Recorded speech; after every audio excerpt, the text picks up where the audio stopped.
नमस्ते. मी परचुरी आहे.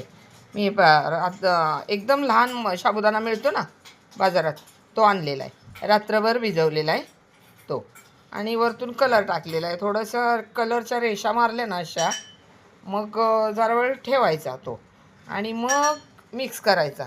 हे पहा किती कलरफुल झाला आहे बघा साबुदाणा. आणि आता ह्या पापड्या करणार आहे वाफेवरचे. हे पहा अशा अशा करून करून मी दाखवते तुम्हाला करून भरून. हे पहा प्लास्टिकचं झाकण घेतलेली आहे, आणि प्लास्टिकच्या झाकणात फक्त असं भरायचं, असं हलवून भरायचं, अगदी दाबत नाही बसायचं. लोक आजकाल काय करतात, इडलीच्या भांड्यात ह्याच्यात लावतात, पण ते काढायला खूप त्रास होतो.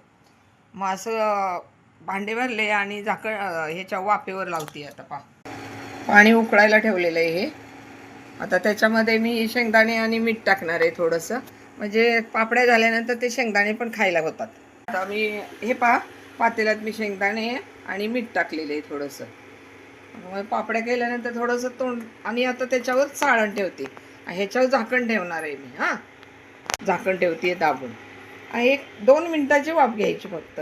खाली पाणी उकळत आहे आता.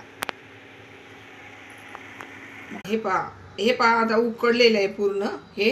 आता हे फक्त झाकण असं टाकायचं. हे पहा किती छान झाली पापडी, सुंदर झाली की नाही.